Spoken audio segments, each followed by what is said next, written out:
Hey, everybody, and welcome to yet another project. We have come up with another podcast, and it's based on movies. Welcome to the first inaugural episode of I'll Watch It Later. And you're like, what the fuck does that mean, you asshole? Why am I still listening to this? Me and a bunch of my friends got together, and we realized that we are all cinephiles, and we have a ever-growing watch list for movies, just like most people do. And we've decided that we're going to watch those movies, and we're going to then come back here and review them. And you know, whenever you're talking to your friends about movies, you're always like, "Oh, that sounds awesome. I'll watch it later." So that is the concept of this show. I'm sitting here with my best friend Jordan. Hi, everybody. Yeah, he's like the greatest. He's my movie watching buddy, and Don't worry about me. Our producer and my brother-in-law Scott, who kind of runs the board. He runs all the good stuff. He makes us sound good. He is the everyman. So Jordan and I know a lot about film. We watch a lot of movies. Scott is the everyman voice. If you're sitting here listening like, I don't know what the hell you guys are talking about. I'm Vanilla Bean Frappuccino. Yeah, that's right. Scott is the guy. He is the... I don't know. He's the truck driver. We are driving the Lamborghinis. He's driving the truck. So, yeah. So just a little bit about me. I've been watching movies my whole life. I always wanted to do something in movies. I have never been able to do anything in movies, so we decided to do this. How about you, Jordan? I'm an old man who's had a lot of time watching movies, been watching everything I can since I was a kid. I actually used to work at Blockbuster Video and Hollywood Video, so I had access to everything and anything before all these streaming services ruined our lives. But yeah, everything and anything, man. I too worked at Hollywood Video, and what the funny thing is back then I just wanted to watch popular movies, and now I'm getting into the older stuff, the 1940s stuff, all that kind of goodness. And yeah, Cinema, what about you, Scott? What? I rented a lot of movies. Okay. Yeah. Cool. I don't consider myself a cinephile, perhaps, as you will. I like movies. I like movies that pique my interest, that keep my interest. I do like the big budget movies. I like the action movies. I like comedies. Being around you guys, I've been a little bit more introduced to some movies that I probably thought I would never watch or in a million years pick up. So if you're wondering why Fast 9 makes $200 million, it's because of Scott. Well, it's because Aaron takes me to those movies and tells me I have to go see them. We were all there for that cinematic wonderment. I'm just saying. I only go because I want to see theater survive. Anyways, we can get it all into that another time. I don't want to make this a big hubbubaloo. I just wanted to kind of introduce us and where we're from. We're not going to do this every show. Most of the time, we're just going to get right into the movie. At the end of the shows, we're going to tell you what's coming out, what's coming to theaters, the next movie for the week. So every week, you're going to have a chance to watch a movie with us every week. And how it's going to go is I'm going to pick a movie, then Jordan's going to pick a movie, then Scott's going to pick a movie. Then we're going to give you a week off, and we're going to review snacks. Why? Because we like snacks too. So how to incorporate that into this, that's how we're going to do it. We're going to do 3 movies, then a snack show. So if you want to watch the movies we've been talking about, that'll give you a week to catch up, whatever you want to do. And that way, yeah. And then you can go buy all the snacks, eat the snacks, watch the movies. It'll be a good time. Maybe there's something you've already seen, so you can skip a week, whatever. How this is going to go is there's going to be a rating scale for every movie we have. 0 to 5. 0 means I wouldn't recommend this to my worst enemy. And up. 5 is a masterpiece. Now let me just say this. I need to preface this. I give out 5s. I'm not one of these guys who's like, I hold a 5 close to my heart and it can only be for the most perfect, masterful. No, if a movie hits all the key points, it's entertaining, it's well directed, it's well shot, it gets a 5. I don't need it to change my life. I just need it to be good. So I am not stingy with my 5s. Everybody gets a trophy in Aaron's world. Yeah, which is why Bubble Boy is never going to be watched on this show. I don't want to hear him rated at number 5. Well, luckily for you, I've seen Bubble Boy. So, and then the other rule we have is if 2 of us haven't seen it, but one of us has, that movie can still be picked because that revisit it. Yeah, there's a lot of the times you go back and revisit film and you look at it a different way, or you see something you didn't see before. And it just that way doesn't limit us to, well, I've seen all these movies, because like I said, myself and Jordan have seen a ton of film, and Scott not so much. So it's going to make things a little difficult on that end. Not right away, but maybe 3 years from now when you guys are like, when we're still doing the show, maybe. So anyways, okay. Do you guys have anything to say before we actually start?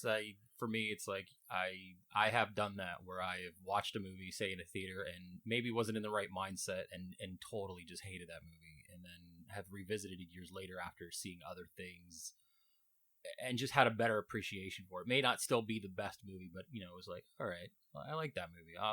I think maybe I was mad, or I had higher expectations and I didn't go in, with the right mindset. So I like the idea of revisiting things that maybe it's been years since I've seen, or I remember loving as a kid and seeing it now thinking, oh God, this is horrible. So there's going to be chances where maybe I like something that I haven't seen in a while, and there's going to be things where, it's been dated and I don't know why I liked it to begin with. So I'm actually looking forward to kind of revisiting some older stuff as well. I agree. And speaking of that, just a quick story. Midsummer. You guys hated it. I've watched it twice since we've seen it. Hated it. And I don't hate it as much as you guys. I still don't think it's a very good movie. I have my own problems with Ari Aster, but I don't think it was as bad as when we initially walked out of the theater and was like, this movie sucks. But I just wanted to give an example of what you were talking about. My opinion hasn't changed on that movie. No one cares about your opinion, Scott. That's why you're a producer. Well, anyways. They will. I will make them Welcome care. to the opinion show where yes. one of the hosts doesn't actually get to have an opinion. No, I'm kidding. Scott can have whatever opinion he wants, but I'm just messing with him. We're going to cut out all his ratings. Yes. He's like, it's a what? Just kidding. Just so you know, as producer, I get to go back and edit all the times you talk shit about me. And they will not be in the show. These are going to be short shows. Yeah, it's going to be a 30-minute show. So, it is 1983, and we were told to watch Rumblefish. Francis Ford Coppola's Rumblefish. So that's what we did for the first episode. So it wouldn't just be us talking about ourselves. We're going to give you the exact format, the exact way we're doing this. We all watched it. We all have a rating for it. Hit it, Scott.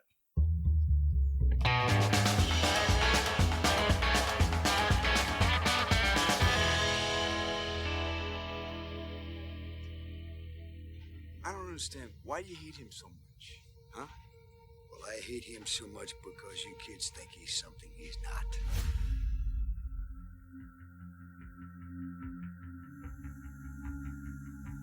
You always try so hard to be like your brother, Rusty James. Hey, my brother's the coolest. What if the motorcycle boy came back and found out? My brother ain't back, man, all right? I don't know when he's coming back, if he's coming back, so if you assholes want to wait around for the rest of your life to see what he says, fine. The motorcycle boy. I wonder why somebody hasn't taken a rifle and blown your head off. Well, even the most primitive society has an innate respect for the insane. He's murdered this cast in play. He was born in the wrong era. On the wrong side of the river. Man, me and you, we could have run this whole side of town if you just gave me a chance.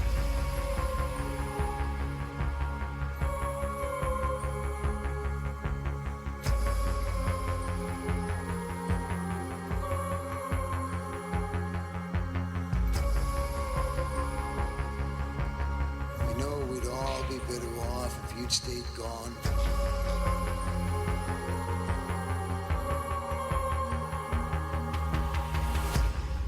If you're going to lead people, you have to have somewhere to go. So we watched Rumblefish last night. It was directed by Francis Ford Coppola. He did it literally 2 weeks after he filmed The Outsiders. Same writer, S.H. Hilton? S.E. Hinton. Sorry, see, that's what I get for not taking down notes. A lot of the same cast stuck around. Not all of them, but a lot of them. Matt Dillon. Mickey Rourke. We had Nicolas Cage in his what some to consider to be his first role ever, even though technically Fast Times is, but that was more of a cameo. He doesn't have any lines in that film. And what's his name from Reservoir Dogs? Who am I thinking of? He was part of the gang. Chris Penn. Yep, Chris Penn was in it. Chris We Penn. got a young Lawrence Fishburne. Yes, which we got I Dennis did not. Hopper. Yes, which Diane Lane. I did not realize that it was Lawrence Fishburne until the end of the film. And to me, so the 80s, they have a lot of movies about teenagers and angst and, John Hughes films and all that stuff. And I felt like, and it's been called this a million times because I think Coppola said it himself, but it's an art house film for teens. I went into it with absolutely no expectations. I didn't know what to think. I love Coppola films. I love Godfather, what's it called? Apocalypse Now. Incredible. I didn't know what to think. I never heard of it. I never heard of it until a couple weeks ago when I heard it was playing at the New Beverly in Los Angeles. I didn't know anything about it. So I went into it with absolutely zero expectations. But I like those types of movies. I like teen, angsty, I got to find my place in the world type films. Like She's All That. I mean, that's not a terrible film. 5 stars. I might give She's All That 5 stars. No, I think that would be like a 3. So excited for the sequel. So, what did you think of the movie, Jordan? I had a little bit of background with it. It was one of the books by S.E. Hinton that I was required to read in high school. So I had an idea of the story. I had kind of a baseline expectation of it. I had never seen the movie. Oddly enough, I've also never seen her other film adapted movie by Coppola, The Outsiders. What? Yeah, and that's honestly, actually very surprising. This made me kind of want to go back and watch that, knowing the history of it and how he kind of sold it to the studios.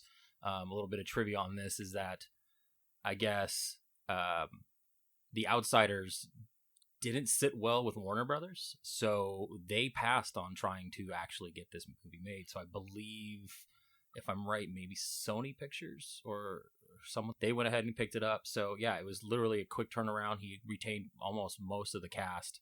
I believe it may be the one film adaptation of some of the author's works that didn't have Emilio Estevez, which was kind of weird. I think it was the only film that right. S.E. Hinton, or one of the only films that she did that he was not in.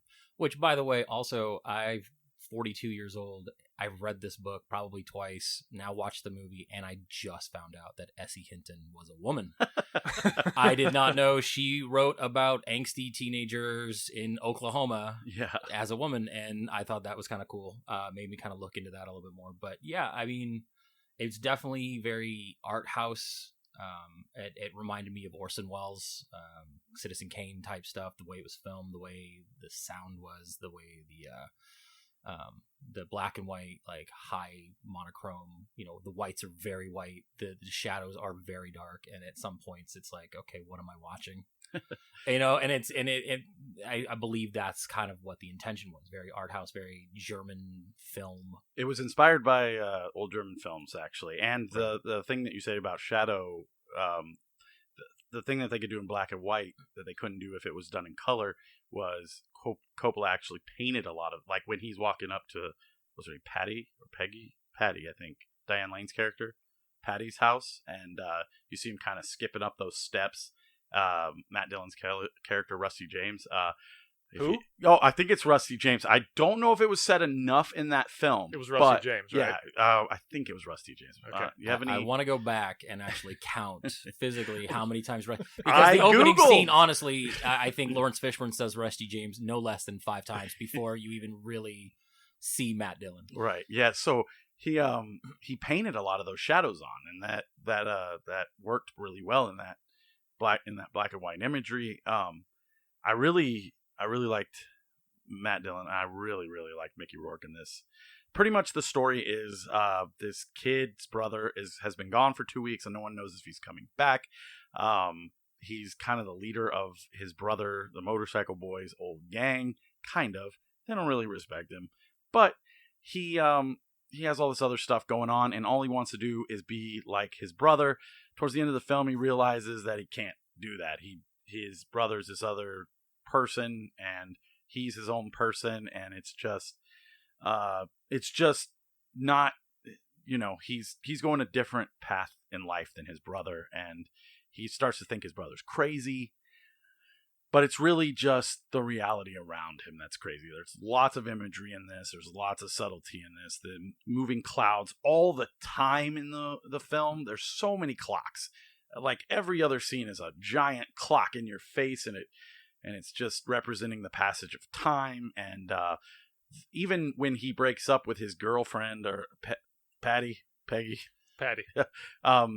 she walks into. There's like all this smoke. It looks like there's smoke bombs in it. Every scene, from what I was reading, has either steam coming up from the ground, Right. or has, like when they're fighting underneath the train. There's Which, by the way, one smoke of the coming coolest up. fight scenes of all time. Well, when you dance fight, it's always cool. It's very West Side Story. I'm going to tell you, in that scene, so it's the two kind of rival gangs coming together. Yeah. West Side All I Story. could think about in my head was the video for Beat It.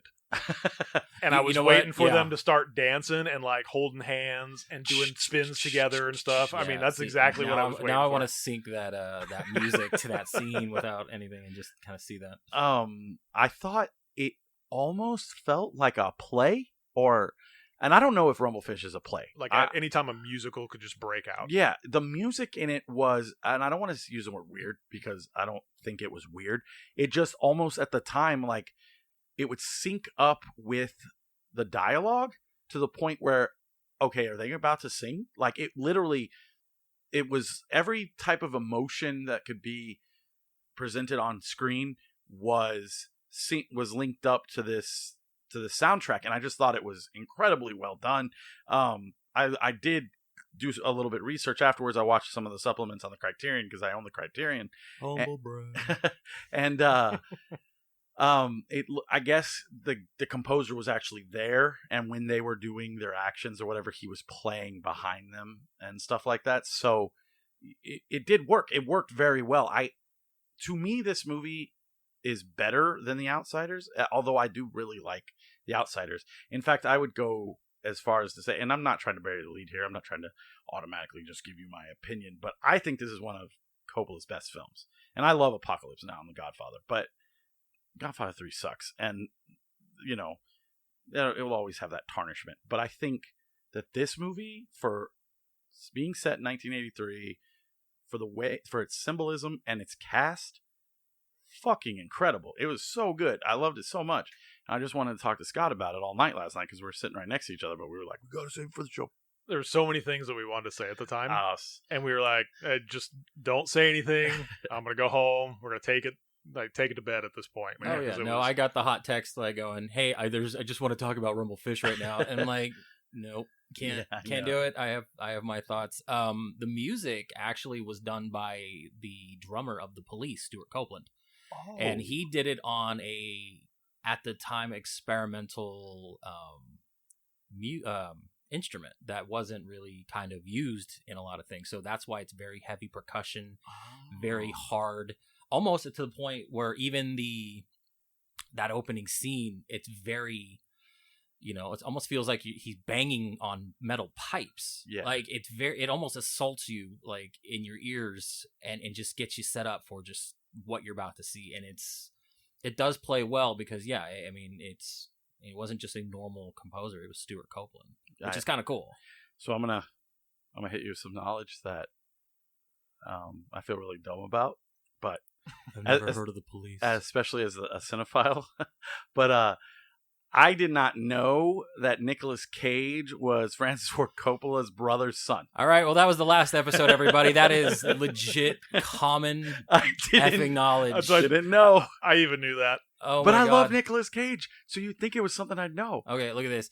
So, directed by Francis Ford Coppola. You got Nick, I believe it's Coppola. It is Coppola. Coppola. Nick Cage. Right. Sophia Coppola is in the movie. Donna, yeah. And I believe his son is also in the movie. So there are legit, generations of Coppolas in this movie. Wow, that's incredible. I did find out when I found out about the Nicolas Cage thing, that jacket that Nicolas Cage wears in the film that says Deuces Wild, I think, is actually from his brother's when he was in like a street tough gang or whatever. It's actually his brother's real life jacket. I'm not even kidding. I would just do hours upon hours on Nicolas Cage movies. Like I we can know. watch Peggy Sue Got Married. Why? We can watch. I own Valley Girl. I've never seen it. Valley Girl's fantastic. Well, you just buried the lead. We know you've seen it, so now you can't watch it. Have you ever seen Valley Girl? Oh my god! Oh, I haven't that's seen it 2 since out like of the 1. 80s. So It's don't 2 worry to about it. 1. Maybe that'll be my next pick. The Nicolas Cage cast. So, what did you think, Scott? What are you? I saw you writing notes in your phone, so I wanna. Yeah. So, all right. How do I start this? By saying Rusty James. So now I come from an art background. Okay. I have a degree in art. I've hung around artists. I've gone to art shows. I've done all this other stuff. Now, what I can't stand more than anything is people that will stand in front of a blank canvas and say, this is the most amazing thing I've ever seen. It's so deep and it's so here we go. so emotional. Okay. With that being said, I didn't hate it, but I can tell you right now, I will probably never watch this movie again. Why? The plot was non-existent. Oh my god. There was no plot whatsoever in the movie. Tell me I'm wrong. You're wrong, There was no plot. dude. Okay. There was no plot in this movie. Now, I enjoy the visuals.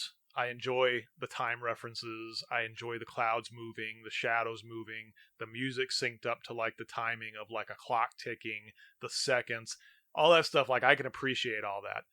For me, I was waiting for some kind of a twist or some kind of a big payoff at the end of the movie that brought it all together, and I didn't get that. Are you? Why? So you need a twist in order for a movie to be good, or a big payoff? You can't just enjoy a story. It's like finishing a movie in the middle of a scene and saying, "All right, roll credits." Like you're waiting for a payoff. All right, so to defend Scott here, I watched this movie. Thank you. Okay. And at the end of it, I compared it to another movie that legit has the exact same plot but was done better, and that was American History X. You've got a younger brother idolizing the older brother. The brother comes back trying to get his other brother out of the life that he doesn't want him in, and shit happens. But the problem is that this movie, like he said, kind of just... They talk about time, and it's literally an hour-and-a-half movie that felt longer because just the way that nothing would progress. I sat on the couch, and I thought to myself, You fell asleep. I thought this was an hour and a half. It's an and it hour seemed and a like a lot longer to me. Wow. And I again, did doze not to, off. Not I to did say doze that I off. hated it, and I didn't hate it either, but American History X did this exact same plot line, but better. That's a good point. I would have never put those two together, but it makes It's sense. even black and white. It makes sense. Okay. A lot of Nazis in both. It's weird. I don't know. Well, and then so I go back and after watching a movie, open-minded. So I watch it open-minded. I watch, the scenes. I watch what's going on. I try to take some notes, and I've got notes that we can go back to later. But then I always go back and I start hitting the internet, Right. and I want to see what other people said about the movie. I want to see what there's videos you can watch on YouTube that say, okay, we've explained this movie for you. Now, in my personal opinion, if you have to have a video that explains the movie to people, then it's not going to hit everybody's table. It's not going to strike everybody's nerve the same. Now, there was cool things that I learned about the movie, like with the colored fish and how they filmed the colored fish was they filmed the movie in black and white, projected it onto a screen behind the colored fish. I saw that too. In a tank with like gray pebbles on the bottom of the fish tank. Yes. So, just cool little things. For me, I like stuff like that because I like the intricacies of watching a movie or how things are done or how they're made. I don't know. Like I said, there was not a lot of payoff in the story for me. I feel like some of the... Okay, so there was like a very... like peaks and valleys in acting in this movie. Like there were times where it's Nicolas Cage being Nicolas Cage at just younger, and for some reason with a bigger nose. Like it's weird. Like this dude's nose is huge on screen as he's younger. As he's gotten older, this man is aged well in a way, but younger it was weird. Nicolas Cage's character Smokey. So bad, but yeah. But you got Diane Lane, who I swear to God has been hot since birth, apparently. Right. Then you've got Matt Dillon overacting. And then you've got Mickey Rourke looking dreamy, by the way. He looks so good. But mumbling this entire movie as if he was bored to film it. Mumblefish. He was mumblefish. He was talking like this the whole time and talking about, do you know what they call these fish? They're called rumblefish. And then he's just like, That's a good dude, impression. just buy a fish. Like, And can we all agree that Steve character is the most worthless character in any movie? Steve is to explain as the movie's going to people what's going on in this movie. He's like, hey, we shouldn't be doing this because these are the reasons why. And I was like, oh, okay. So you're the narrator. I actually watched. So I do the same as you. I go online and I see what everyone else, and then I try to form my own opinion. Right. And then I take things that I like that other people say, and I kind of mash it all together into my own words. I did watch a video that was all about Steve, and it was how he was the polar opposite of Rusty James. Right. So they're saying there's a theory that Steve was actually not real because you don't see him interact with any other characters, and that he he is there for, he's getting beat up in the alley scene and stuff like that, but he doesn't really interact with any other characters. And they're saying that like it's his conscience, it's his conscience, and it's the stuff he wants to say to his brother, but he can't, because there's that scene right after they get beat up and they're waiting underneath the thing, and he's screaming at him like, this isn't what we should be doing. And he even says at one part in the movie, I always know what you're thinking, Rusty James. I know everything about you, but you never see him interact with anybody else. And he's only there when Rusty's there. So I actually really like that theory. I don't know if it's true, but I that's Steve. It would make so maybe sense. He is a narrator in a sense. Yeah, he's the exposition. I mean, he's literally the Merry and Pippin of this movie, where it's like they're just there to tell us things that we're supposed to already know, kind of, but not really. So he explains it. Well, that goes back to it feeling like a play almost. Right. I don't know. I mean, I get it, I guess. I think I liked maybe it more. one thing that maybe was disappointing to me is because I thought I had figured the movie out at first. So you know how you start, what was there to you figure start out? thinking stuff. It's not a puzzle. So during the fight scene, right? So Rusty James gets basically, he doesn't get stabbed. He kind of gets sliced. He gets in cut. the I thought he side. was done. Yeah. Yeah. So at that point, through the rest of the movie, I'm seeing all the smoke and the fire. Everybody's sweating profusely. Oh, God, he's been dead the whole time. Yeah. So I'm thinking that he's dead, and some big revelation is going to come out at the end of this movie. Right. So every scene you would see, he's wearing a shirt, and you can see the little blood stain through the shirt. I know. So I'm trying to like overanalyze this whole thing, thinking, oh, Well, that he's was you dead. trying to find plot where there wasn't a plot. Maybe correct. I really hate that you guys say there's no plot. It makes 100% sense. It just isn't. It is linear, but it's just not the same. As Back to the Future or fucking 16 Candles. I'm just saying there is a plot. He wants to be like his brother. He realizes he can't be. His brother went to California. He thinks he's crazy, but he's not. He's just different. And then he decides to go to California, makes it all the way to the coast, which his brother wasn't able to do. So in a way, it's like he's moving on from his brother. But the plot kind of shows up at the end. Like it all kind of does come together at the end. But while you're watching this movie, the whole time I'm trying to figure out what the hell this movie's about, where exactly is it going to go, and what's going to happen. That's just like I said, that's me and how I analyze the movie watching it. And like I said, it's a very artistic movie. It's made for that deep thinker. Art that house wants movie to, for teenagers. Yeah, they want to think about some great plot to the universe. Well, yeah. I mean, you immediately knew that was going to happen when you were told that it was set on the mean streets of Tulsa, Oklahoma. Hey, that's where what's-her-face grew up, S.C. Hinton. Well, yeah, that's great. Tulsa sucks. And she turned into a prostitute. Yeah, she was a prostitute. Did That's you know right. that she was in the movie? Yep, she tries to talk to Rusty James, and he's like, "You were saying," which I thought was hilarious. But it's just, and another fun fact: Rusty James, the name of her cat when she was a kid.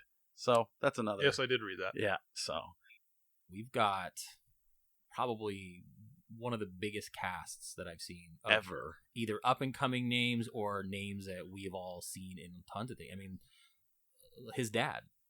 I mean, Dennis Hopper. Fuck! I can't believe I glossed over Dennis Hopper is his father, and the mom is gone. I don't think they ever really explained what happened to her. She's just not in the picture. Either she's dead or she took off, drug bender. Who knows? It's Tulsa. I would get out of there too. Right. So he's, was raising two of these kids. The older brother, motorcycle boy, you never know his name. That's why I think Rusty James is not really his name. Everyone's kind of going by their gang name. Where, Rusty James is his gang name, where the motorcycle boy is the only thing anyone ever calls Mickey Rourke. Right. To the point where even in a fight, he uses his motorcycle like some kind of weapon, which was, I mean, I paused the movie and was laughing probably for 5 minutes straight. It was both very practical looking, but also so, like, if this was done today, that would have been a CGI piece that would have made you chuckle. During that scene, we both looked at each other. Yeah. We just kind of... He's like, here's your motorcycle. Right. I'm a motorcycle boy, so I'm going to use... It's like, come on. He shot motorcycles. I would rather his name be Knife Kid, so he could at least stab somebody instead of throwing a motorcycle at the other guy, which I don't know. Did he kill him? I mean, he wasn't in the rest of the movie. I mean, he could have killed him. Either was the rest of You the sliced guy. my brother, so here's a motorcycle to your face. Yeah, but, Diane Lane's in it. I mean, there is... It's a who's who, and it's... for that alone, that was kind of cool, especially as like a time capsule to see where these people have gone in their careers, where they've been. You have a lot of people that are in this movie that are now dead, with like Chris Penn. Who else? I wonder if Dennis Hopper. Yeah, I wonder if Tarantino watched this film and was like, he's going to be in Reservoir Dogs because of that film, or if it was something else. I mean, I'm sure I could find the answer to that. I was very curious. I'm very curious whenever I see people show up in movies before their big movie.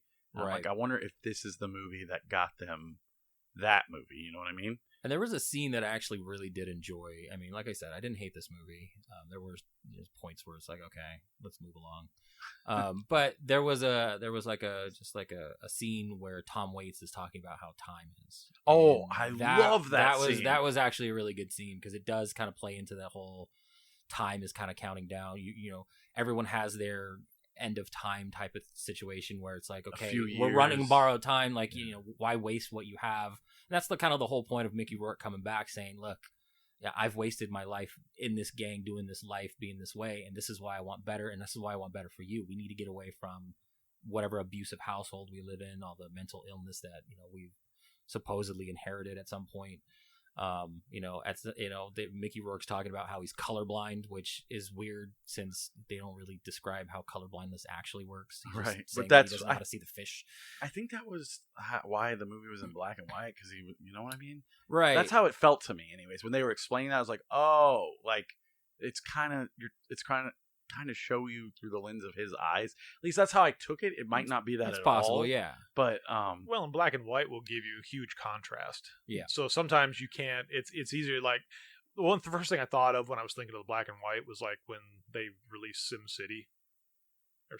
Oh, okay. With Bruce Willis and Mickey Rourke. Oh, I would watch a SimCity movie. Yeah, so 2 hours of someone just throwing tornadoes at their city with the cheat codes, and you have this huge like contrast of black and white. Now, in the right setting, it can make a great addition to a story. Well, and other movies have done that. Like you said, Sin City, used black and white, and then when it wanted to really prove a point, would throw color in. Same with like Schindler's List, where it's a black and white movie all the way through, and then you get that one scene where the flame is in color. Or American History X, like you brought up before, right, which is all in black and white until he goes to prison. Well, it's black and white in the sense that they're showing the flashbacks. Right. So that's their flashback way of doing it, and then everything that's happening is in color. Just like in this movie.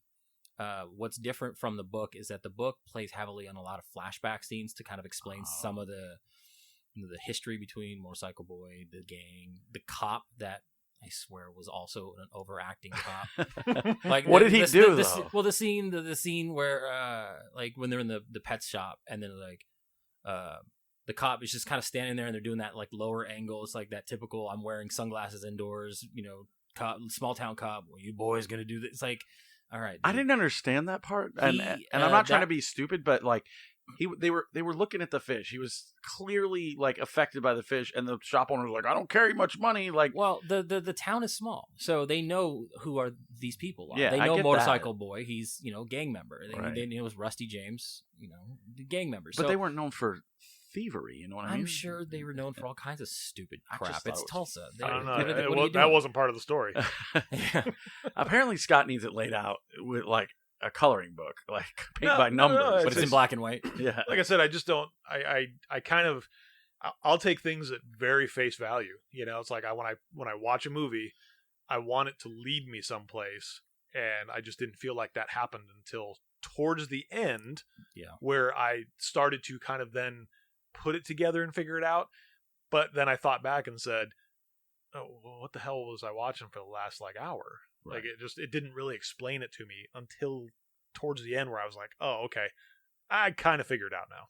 Okay. Apparently, there's rumor out there that there's like a 6-hour director's cut. Shut up. And I'm like, how can you have 6 hours worth of film on this movie? Does Rusty James slice? Yeah, his wrist in the they first actually had to 2 cut hours? out 2 hours worth of someone saying Rusty James at some point. But yeah, I mean, Is that they for real? did. Yeah. Oh my god! No, I like I said, it's that. just rumor, and it's like with. They put out the director's bootleg cut of the Super Mario Brothers movie just out there. Like, film exists somewhere. I'd watch it. I know you would watch it, I would Scott. watch it. No, but see, here's my thing. Is it like going to be like 4 hours of like the weird unnecessary orgy scene in the middle of this movie? Well, that was kind of necessary. Was it? Okay. Show you his character. I do have a question. There was that scene where are they in shop class? Are they working in a factory? And then Rusty James looks over and sees Diane Lane just like in a bra and underwear, laying there on top of something. See, I took was that that as school? Like they're young enough to still be in school. Like Yes. Rusty James is that's supposed why to be I thought about he was- 15, 16 years old. he gets kicked out of school Right. earlier in the movie. He's like, I only come here for my friends anyway. Yeah, he's fantasizing Right. about her being in school, and that's just apparently, which was on the commentary, and a couple other things I looked up.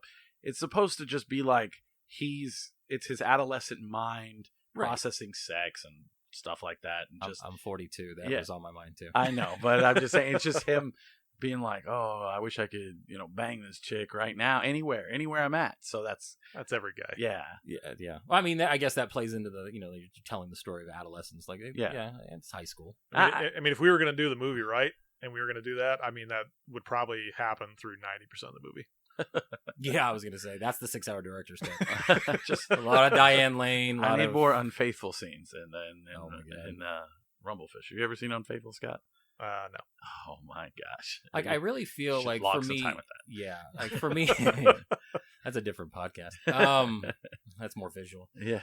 No, like for me, I always feel like I was sleeping on. I mean, just to pick her as an example, Diane Lane as an actress, like. I love Because her. I never watched, Rumblefish until now, and I never saw The Outsiders. I didn't have like a file on her until all of a sudden she just kind of showed up in movies for me. Judge Dredd. Judge Dredd, and going forward, and even things as stupid as Jumper, which I like for Jumper. what it is. Like, I enjoyed that movie, Oh, which I I guess love maybe it. takes away all credibility of Rumblefish. it's but, not 5, but it's good. It's oh. not a good movie. It's just a there movie that I'll watch. No, that's one of those where it's like they set up a world and they're never going to finish it. I'm like, I hate you guys. You're for like, doing this to it's a me. good solid 4.9. Jump. I know 4.5. I'm going off on a tangent here. Jumper.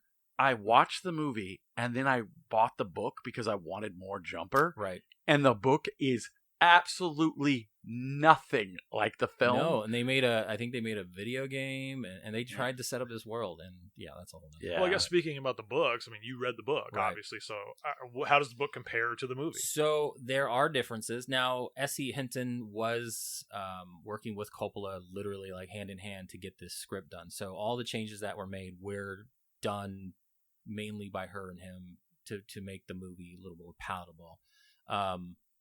Like there's little things like in the big fight scene kind of at the beginning where everyone's dancing around doing ballet. Rusty James is swinging like a trapeze artist and stuff like that. And the other guy pulls out a knife and he goes after him. And in the book, he has a bike chain. This is supposed to be kind of like a motorcycle gang. So he had a bike chain and that's how he disarms him. Whereas in the movie, he grabs, I think, a sweater or a jacket and kind of disarms him that way. Where he gets cut in the side in the movie, it's with a big piece of glass, very easy to see. But in the movie, you've already disarmed him. Mm-hmm. You've taken his knife away. You can't let him cut you with a knife again. So that's why they changed that from a knife to that piece of glass. The biggest difference was the ending. The way the book ends is that I believe Rusty gets arrested after his brother gets shot. spoiler alert, Mickey Rourke gets killed. Oh, we're doing spoilers on this show. Yeah, no. Please watch the movies. He with straight us. up gets killed because he was letting animals go, Pee Wee Herman style, like from. I didn't Big get that. Adventure. I didn't understand why they shot him. Because that cop had it in for him. I like, think there so, was too. history, and he always wanted to get him in the end, and he found his reason. Like, I agree with you, he but was it just releasing all the dogs and the cats. it just and didn't had to make kill him. any sense to me why they would shoot him. Like, I guess in today's world, I'm just like, that is police brutality, Right? You know, I'm still laughing because you went to the Pee Wee. because that's what the it was. Pee-wee It was like, reference. I'm going in. I'm going to let all the animals out. And he's like, Ah! he's going to grab all the snakes. Yeah, no, he gets shot in the back. He gets killed. And okay, so in the movie, Matt Dillon gets his bike, goes to the coast almost immediately after, goes to the beach and tries to move on with his life, forget about it, what happened with his brother and things like that. In the book, he gets arrested and doesn't make the trip, and I think it's with Steve, to California and the coast until like 5 years later. Oh, So wow. there is a big passage of time when he actually does that. And in the book, he never makes that promise to his brother. I believe in the movie, this is 1 a.m. when I was watching it, which felt like forever. I believe in the movie, he promises his brother that he's going to do that and kind of make that trip and see the coast and see the beach and things like that. But in the book, he never really makes that promise. So there were differences, not glaring, not anything that would change the plot entirely. I think it would have been kind of interesting to see them film him getting in trouble and going to jail, and maybe that's part of what that director's cut was, is that you see, he's dealing with the repercussions of the life that he wanted to be in and be like his brother, and his brother was trying to get him out of it. But it is what it is, short the runtime. But yeah, and as far as the book and the movie comparison goes, I think they're pretty similar. I think it was a good adaptation. I've read The Outsiders. I've never watched The Outsiders. I'm actually kind of curious to see how well that is done, just on I've never seen it perspective. This movie did make me want to go back and see it, knowing that pretty much the entire cast is in this movie. So it's like, I want to see him in this movie. I'm going to see, Emilio Estevez obviously wasn't in this one, but, I like seeing some of those older, younger movies that people were in. I think I'm just a sucker for anything like coming of age. Like, I still feel like I'm 18. I know. Well, I'm yeah, not, I mean, but one of my favorite movies growing up was Stand By Me. Yeah, I Just love the Stand idea By of, walking with Great friends to movie. go see something, do something, getting all these adventures and throwing up blueberry pie. yeah, That's all my thing. I do that on Tuesdays. So. It's Tuesday. Boom, ba, ba, boom.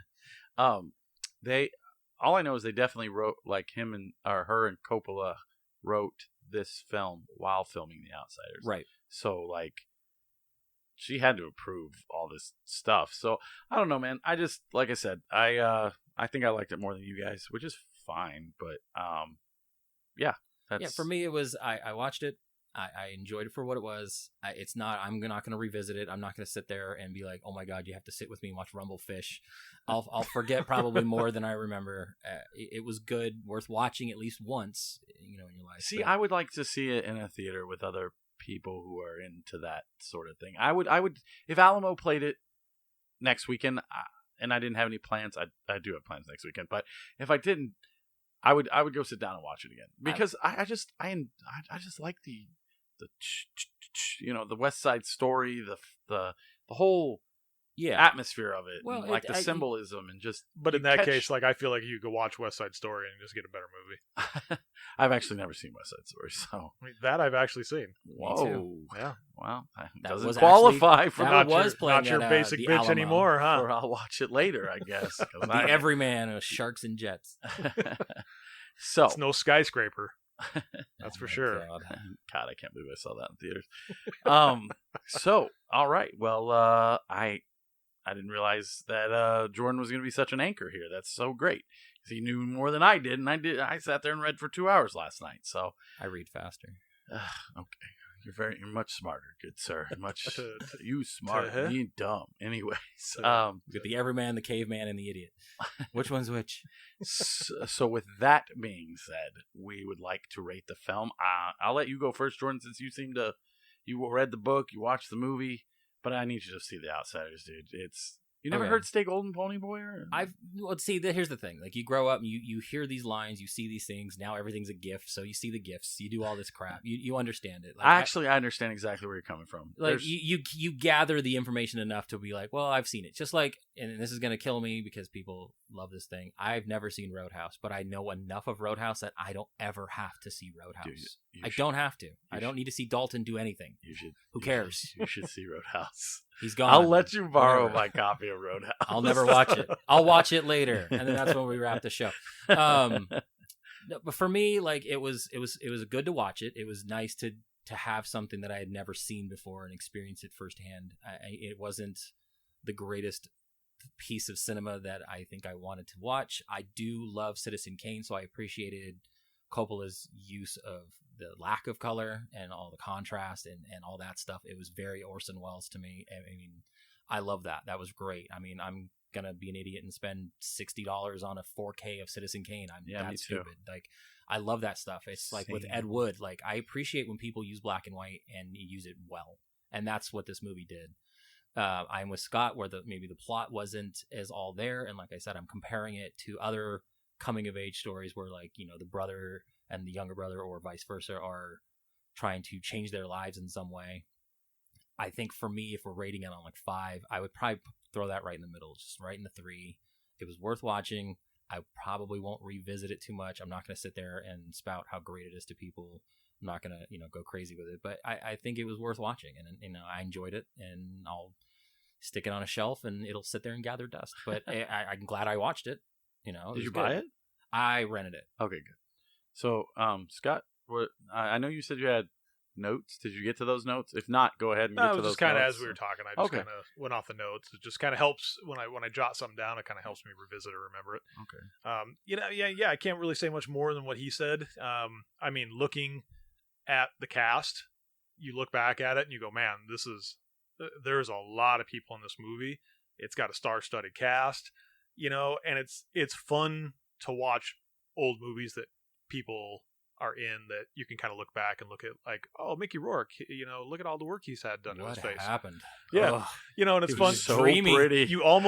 It's almost like a completely different person. And that was funny to me because I kept, during the movie, I would like look up pictures of Mickey Rourke because I was like looking at them side by side. Well, I watched Once Upon a Time in Mexico just recently, like within the last 2 weeks. And it is a stark contrast of where you see him in Rumblefish and where you see him in that movie. And it's like he was hit by a car. Yep. Like, he looks like he had major reconstructive surgery. Oh, yeah. And it's sad that you almost feel bad that was the standard that he felt like he had to live up to as an actor in Hollywood to do something. Because, I mean, he is pretty dreamy in this movie. You can't understand half the dialogue. He's mumbling it all the way through. And I believe I read something where he approached the character as an actor who was bored with his work. And I'm like, you did it. You sold it. Yeah, you did it, buddy. You were bored this entire time. But yeah, it's weird to see him that young. And again, with Nicolas Cage and things like that, it's the same way. It's like, holy crap, I'm still watching movies with you and you look like you're pretty weathered. You look, you know, Nicolas Cage, but he's a little kind of the same, not as bad, right? But he's close. Yeah. You know, but I mean, yeah, that was the fun part about it. You know, I mean, if I'm gonna be completely honest, because I'll throw it on the table, man. Again, it's probably never a movie I'm gonna watch again. For the average moviegoer, is how I'm gonna rate this, and I'm gonna say it was probably a 2 out of 5 for me. Okay. That's fine. So Aaron's just steaming in his underwear. I'm so glad there's no video component to this. It's just like disappointment. Just I'm not. It's just I know what I'm getting when I bring Scott aboard on these endeavors, and I appreciate it because it makes me appreciate film more and stuff like that, because Scott is everyman. He is. When you see the Marvel trailers and the directed by the same dude who wrote this piece of crap, that's for Scott. Like, I get it. And I'm not even talking down to you, dude. It's, you are like, hey man, have you seen the new John McClane film? And it's like, I like John McClane, but at the same time, in order to appreciate John McClane, I need to be able to appreciate films like this. Going back to what you were saying, like revisiting casts and all that stuff, my first introduction to Matt Dillon was Something About Mary, stealing it from my parents, watching it in my room. I didn't know who he was. I didn't know what he was famous for, how he got famous.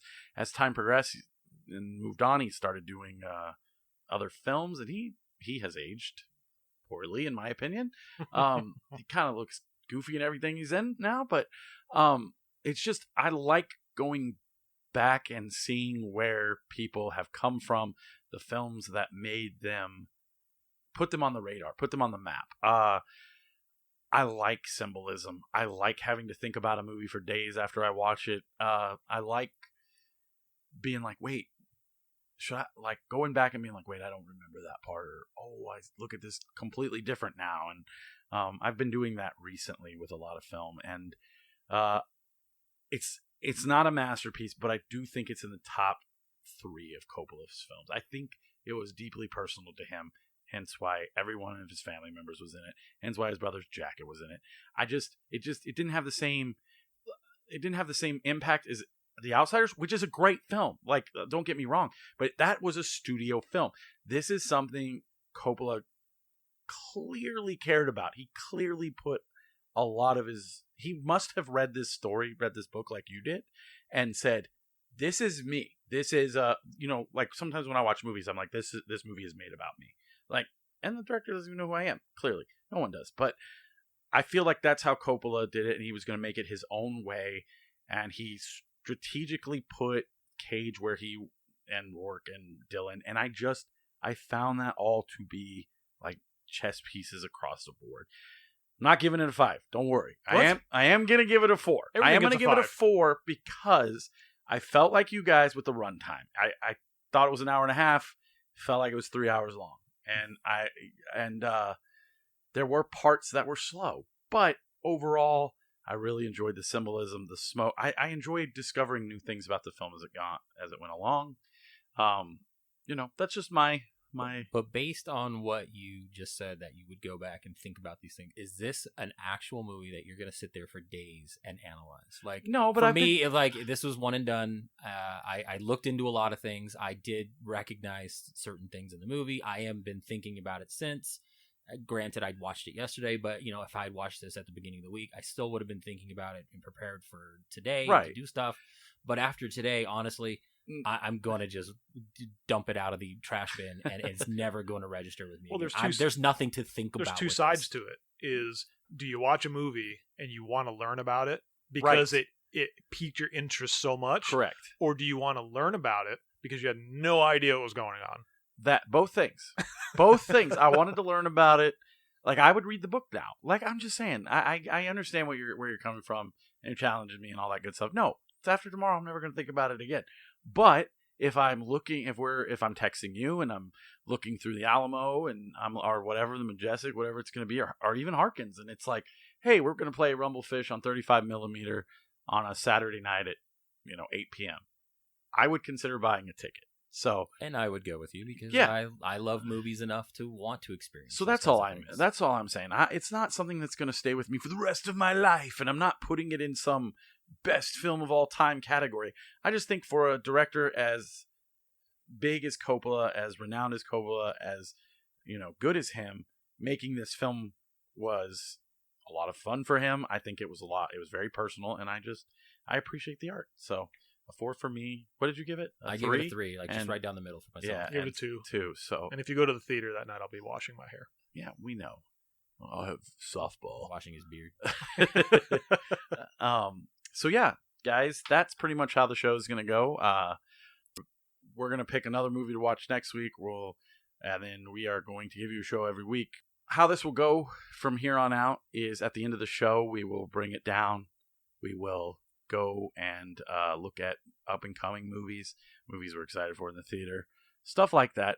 Just films that piqued our interest or something of that nature.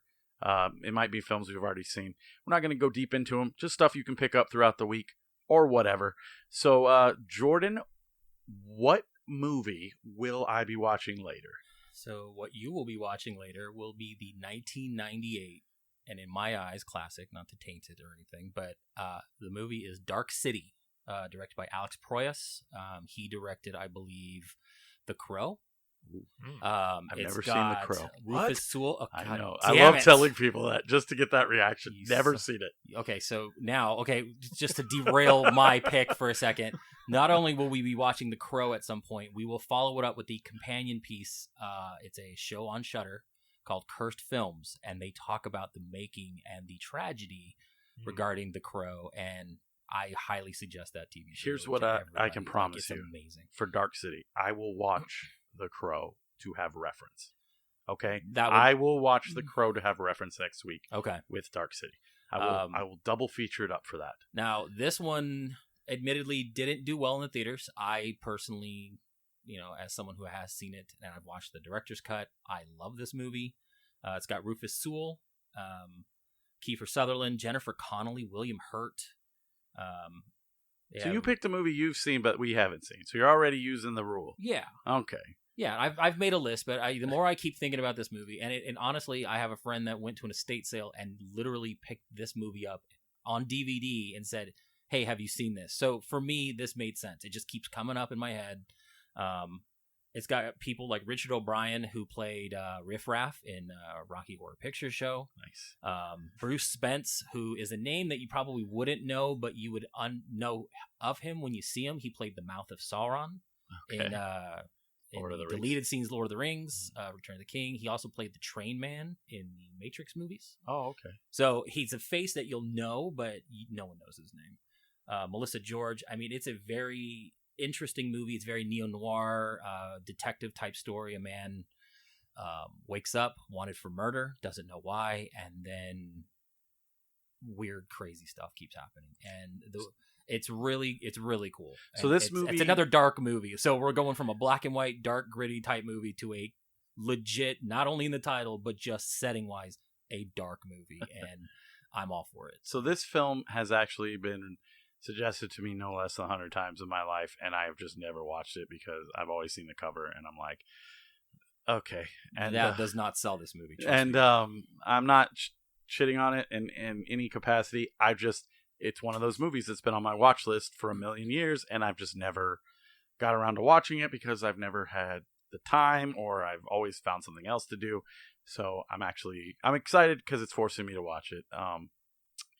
Okay, guys, I think that about wraps us up for the day. Like I said, we'll cut this into segments next time. So you're not going to get a big long speech from me at the beginning of next episode, but we are going to. Oh, thank you. Shut up, Scott. But we are going to add a couple things, and we will, if you have any suggestions or anything like that, we can definitely take that into consideration. All of our social medias, actually Jordan's in charge of that, so I'm going to give it back to him, but we do have a website. It's watchitlaterpod.com, and by the time this gets up, it should be running. It's through our hosting site, so it's what hosts our podcast. There's nothing up there except the movie. We're not going to post anything. All of our stuff will go through social media, which Jordan will run. If you want to tell people where they can find us online. We've got Instagram up and running. Nothing's really up yet. I will be posting a few things from Rumblefish, most likely some behind the scenes pictures here and there that I can find. You can look up Watch Later Pod on Instagram. I believe on Twitter you can do the same thing. And all of our ratings and stuff will go up there too, right? Yeah, we'll make sure that everyone knows how much you loved everything we watched and how much we both just shit on it for hours. It's all good. I'm Aaron. I'm Jordan. And Scott. And I'll watch it later. We'll see you guys next week.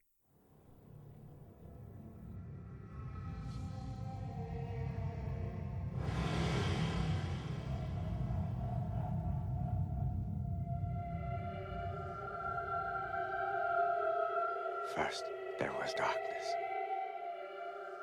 Then came the strangers.